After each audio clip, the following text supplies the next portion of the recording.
Well, hello there. This is Tim Daniels from THS Sporting Center, Bowfishing on Saginaw Bay, April 17th, 2021. You know, the weather was looking pretty good this evening, and I decided to make sure I ran out, even though that there was some issues with temperatures as well, with the cold front pushing through. That thing there that you just seen is an external battery pack slash hand warmer. I use this to plug into my GoPro camera to make sure that I have a little panoramic shot of the boat here. My boat is a 23-foot well-built Jon Boat. The people over at Well Built were kind enough to build me one that was 3 feet longer than their advertised model. The light that you see on right now is a couple of very slimline LED driving lights. And now you see me throwing on or turning on all the rest of the below deck lights. Those lights include a set of 4 Arrow 100 watt DC lights. And between other than the halo lights from Arrow that I have a combination of Volgrum floodlights and 60-degree spotlights, all in the warm white, none with film at this moment. Those are all 6th gen, by the way, in the Volgrum floods. I forget what they call the other ones. They're like stadium lights or something like that. Spotlights is what Volgrum calls them, but they're a 60-degree fixture. You know, the reason I like the combination of the two 50 watts side by side is it's better than a 100 watt fixture. You get more even coverage. With the system that I have now, I can actually change the amount of light that I use and need. Some of the waters I shoot are really shallow, they're extremely clear. You do not need the Death Star light. There's other times of the year when the water's like, mud, and yes, you want just tons and tons of light. Well, why use more power than you need? Why have things brighter than you need? Having the right balance to everything seems to be the key to just making it a little bit more enjoyable. Some of the lights, when you're again using really a lot of power, it's a bit much, especially on a clear day.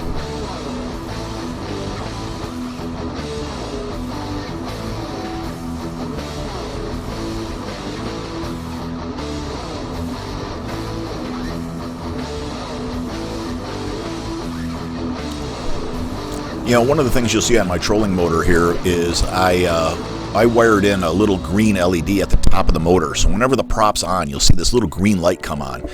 It's a Minn Kota, Altera, 110-pound, 36-volt system. And I love this thing because the little key fob system, you can actually trim the motor up or down, deploy it, and retract it, all without bending over and everything else. My back is really shot.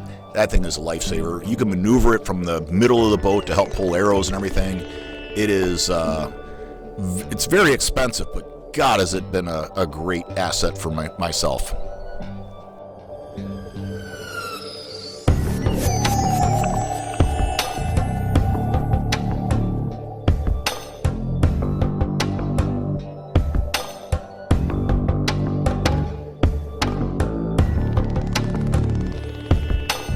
Over the years, I've shot a lot of different bow fishing bows, and I have to say that my favorite to date has been my G-Rex. I've been actively shooting this bow for 2 full seasons.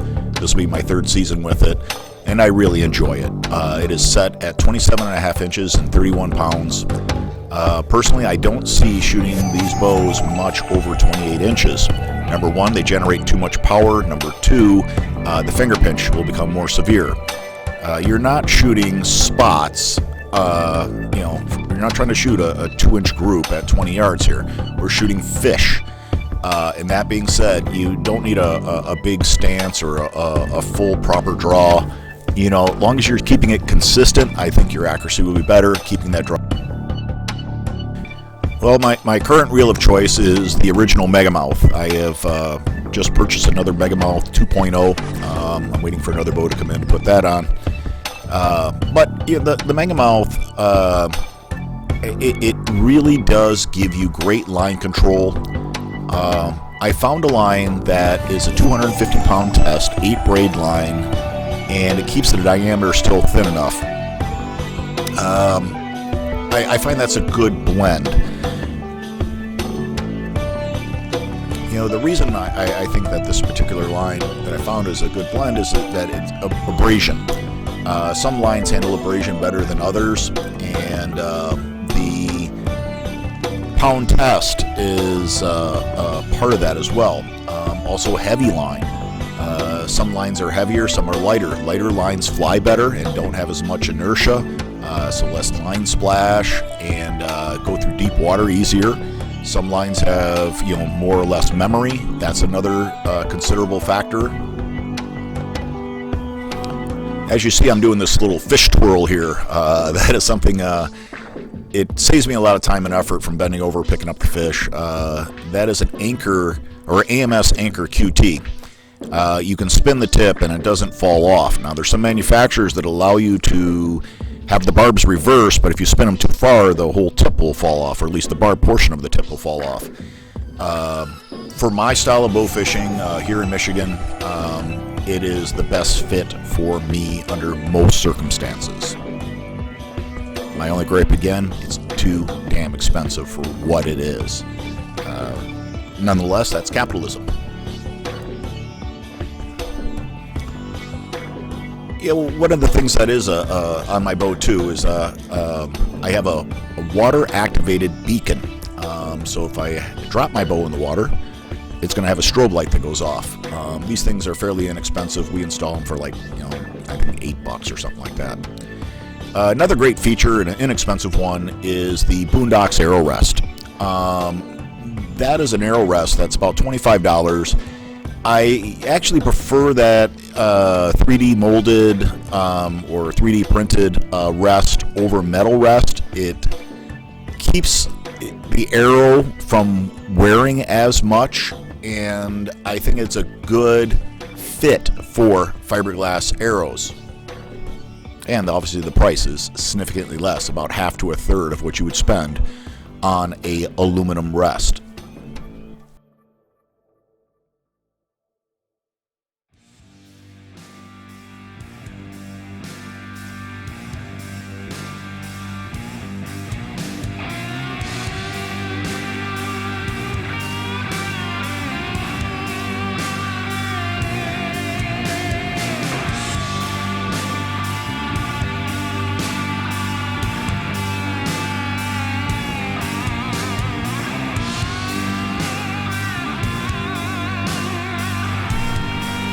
Okay, this is actually the third take for this gaff mention.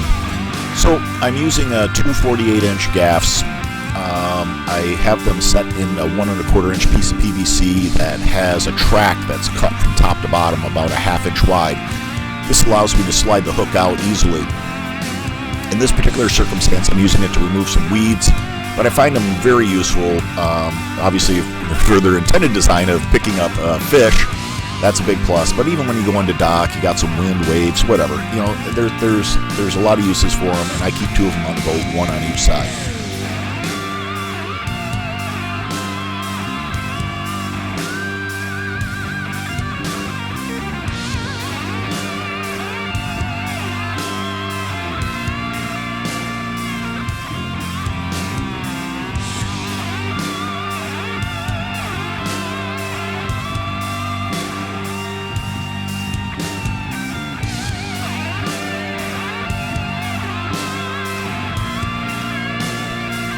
If you suffer from broke container, i.e. back, bad back, knees, you name it, for comfort, I stand on these 3x5 AntiFatigue Mats. They're relatively inexpensive. I got these from Menards. They have like a honeycomb design to them. Make a huge difference of a day standing up on that shooting platform. And I think, again, they're under $20.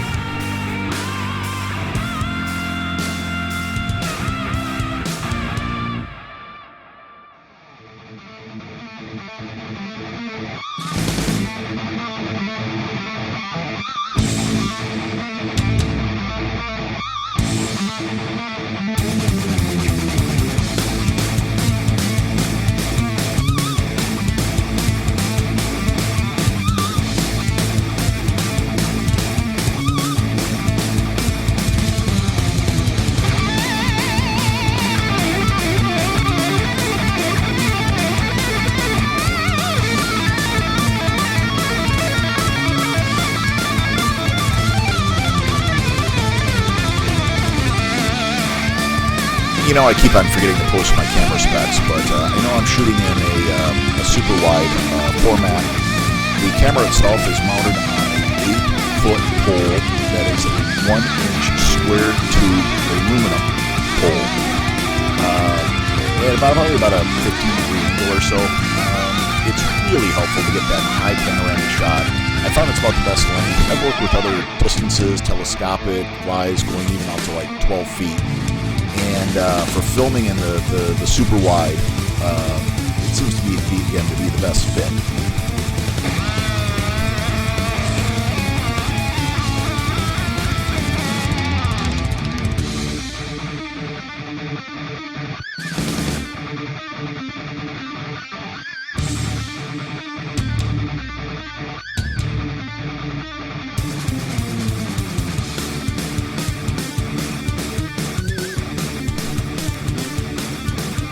You can barely see it in here, but you know what these fish are going into is a brute 42-gallon trash can.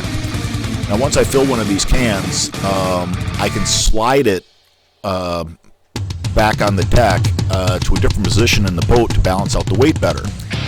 And you know, I could possibly put 4 trash cans in there, but you know, shooting that much fish is a lot of work. But anyways, the point I'm getting at is that it allows me to move around the weight to adjust it on the boat to make sure that you get up on plane easier, and also balance out the boat for when you're in shallow water to make sure, again, you can correct for some of the bigger boys on the boat or something along that lines. It's been a huge help to me, and again, I can just rotate another barrel into that, and I've been very happy with this setup.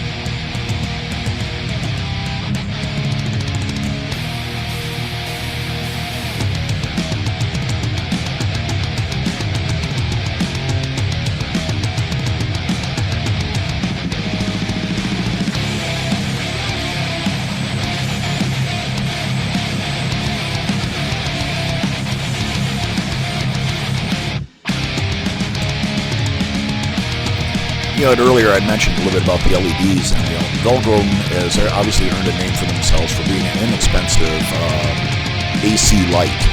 I noticed just recently, being the midpoint of April 2021, that they're actually very hard to find, the good ones, the Gen 6s.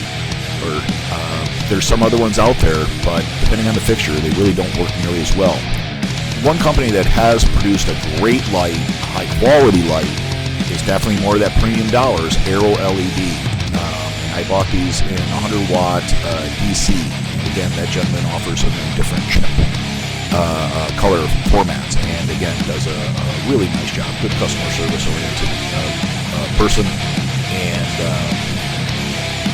it's worth checking out his website. The LEDs that you see on the top of the deck here are two 250-watt Volgrum Gen 6s. I'm not powering those up today. Normally I run if I'm going to be in really dark water, I brought a generator with me to light those up. But again, not needed today. The water is clear. Again, nice thing about having a flexible system, you add more light when you need it. You don't need it, you can subtract from it. Run the minimal amount of light needed.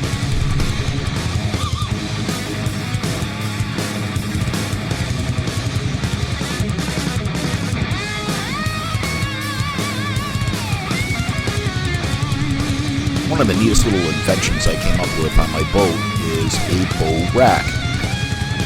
It's made out of about 1 1/4-inch galvanized square tube. It's the kind with the holes all drilled through it.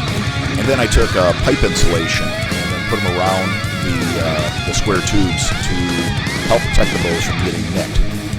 What you barely see in that picture, there's some bolts that are basically at the top that are sleeved with like a nylon tubing, and those are to keep the bows organized. I can put my bows up there when I'm underway, and I just use like a little bungee cord that has a ball on it, loop them to that top rail.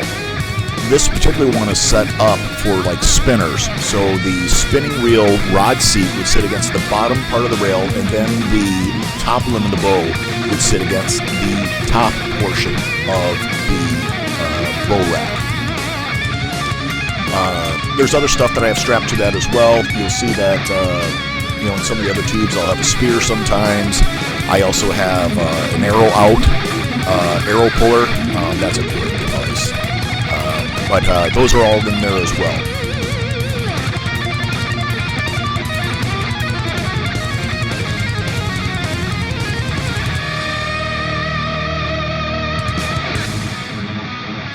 This is just a shot of the inexpensive, I think they're like 20 watt thin LED light bars. Now, you see them on eBay, and they claim amber, but it's more like a green color to me. But nonetheless, they're small. I can tuck them out of the way, and I have them aimed for basically being under, well, they're basically set up for coming through canals, not on plane, but moving along a little bit better clip. It's not the best setting for this particular one here, but when I'm driving down a canal, which does have some, a lot of houses on it, it doesn't disturb as many people in the area, and it doesn't reflect as much. It's a little less obnoxious and still let you see what's in that water ahead of you. I started getting rained on here, and rained on pretty good, so that was not the way to end off the evening, but nonetheless, it was all good. Didn't see nearly the number of fish that I was hoping to. I wish I would have had a little bit more opportunity, but I had to keep the trip short, had to be back to work the next morning.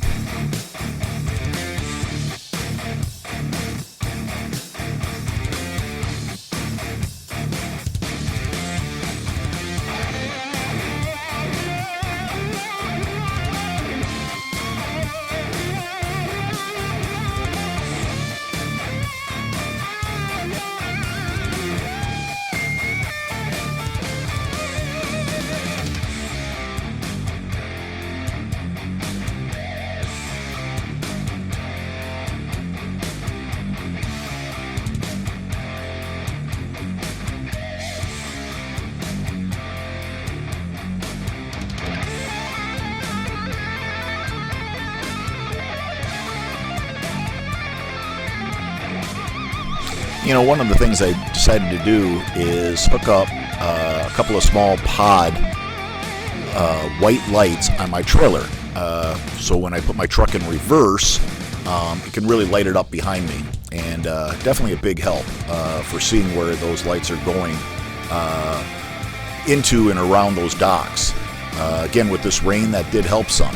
That rain was obscuring my vision a little bit with my mirrors, but nonetheless, it is something that I just did recently, and man, that's been a big plus.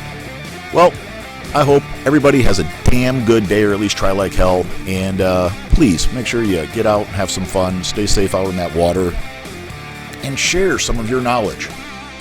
Best to you and yours. Bye.